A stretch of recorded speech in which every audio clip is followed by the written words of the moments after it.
বীরভূমে দুবরাজপুর সারদা ফুটবল ময়দানে শুরু হলো ৬১তম সত্যানন্দ শিল্ড টুর্নামেন্ট ২০২৪।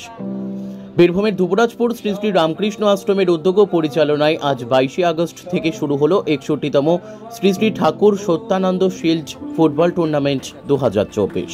এই টুর্নামেন্টের উদ্বোধন করেন বরানগর শ্রী শ্রী রামকৃষ্ণ আশ্রমের সংঘপতি স্বামী গৌরানন্দ মহারাজ। উপস্থিত ছিলেন স্থানীয় পুরপ্রধান পীযূষ পাণ্ডে, দুবরাজপুর বিডিও রাজা আদক, দুবরাজপুর থানার ওসি তপাই বিশ্বাস, বিশিষ্ট আইনজীবী স্বরূপ আচার্য সহ আশ্রমের মহারাজরা। প্রথমেই মাঙ্গলিক প্রদীপ প্রজ্বলন ও ঠাকুর সত্যানন্দ দেবের প্রতিকৃতিতে শ্রদ্ধাঞ্জলি জ্ঞাপনের মধ্য দিয়ে শুরু হয় উদ্বোধনী অনুষ্ঠান। আশ্রমের ক্রীড়া পতাকা উত্তোলন করেন পুরপ্রধান পীযূষ পাণ্ডে ও বিডিও রাজা আদক।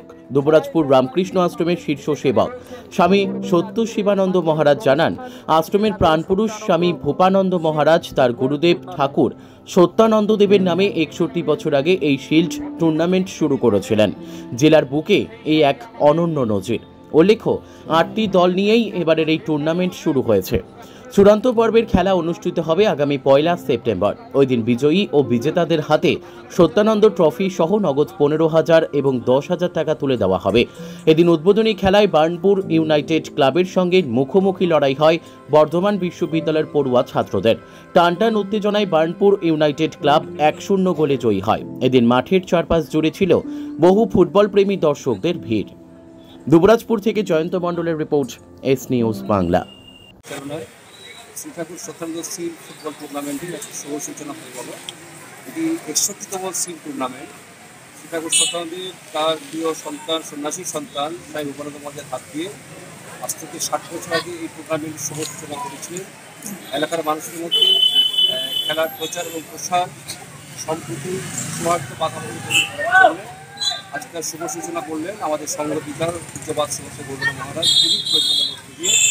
আর আজকে যে খেলার পতাকা আমাদের, সেই পতাকা উত্তোলন করলেন পৌরপিতা পীযূষ পাণ্ডে মহাশয় এবং আমাদের সমস্ত বিডিও সাহেব শ্রী রাজা আদক। আচ্ছা, কোথা থেকে এবং কটা দল অংশগ্রহণ? এই টুর্নামেন্টে মোট ৮টি দল অংশগ্রহণ করছে।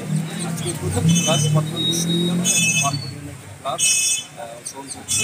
খেলা নিষ্পত্তি হয়নি, প্রচুর দর্শক সমাগত হয়েছেন। আগামী ১ তারিখ 1 সেপ্টেম্বর আমাদের চূড়ান্ত পর্বের খেলা অনুষ্ঠিত হবে। মোট ৮টি দল নিয়ে টুর্নামেন্ট অনুষ্ঠিত হচ্ছে। আচ্ছা, শুধু জেলার প্লেয়ার রয়েছে না? না, বিভিন্ন প্রান্তে, পশ্চিমবঙ্গের বিভিন্ন প্রান্তের টিম অংশগ্রহণ করেছে এবং বিভিন্ন প্রান্তের আমাদের প্লেয়াররা অংশগ্রহণ করেছে। খেলার শেষে কি দেওয়া হবে? রানার্স এবং উইনার্স ট্রফি এবং কর্মধানের ১০,০০০ টাকা পুরস্কৃত করা হবে। এছাড়াও যারা ইন্ডিভিজুয়াল পুরস্কার আছে আমাদের প্লেয়ারকে পুরস্কৃত করা হবে।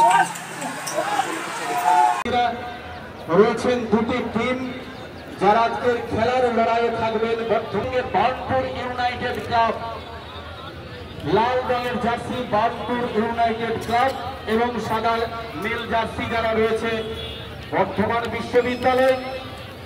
সেই সঙ্গে আমাদের রয়েছেন ৪ জন রেফারি রয়েছেন।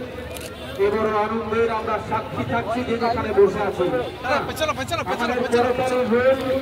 সারা মাঠ ঘুরে উঠুন আজকের এই উদ্বোধনী অনুষ্ঠানে।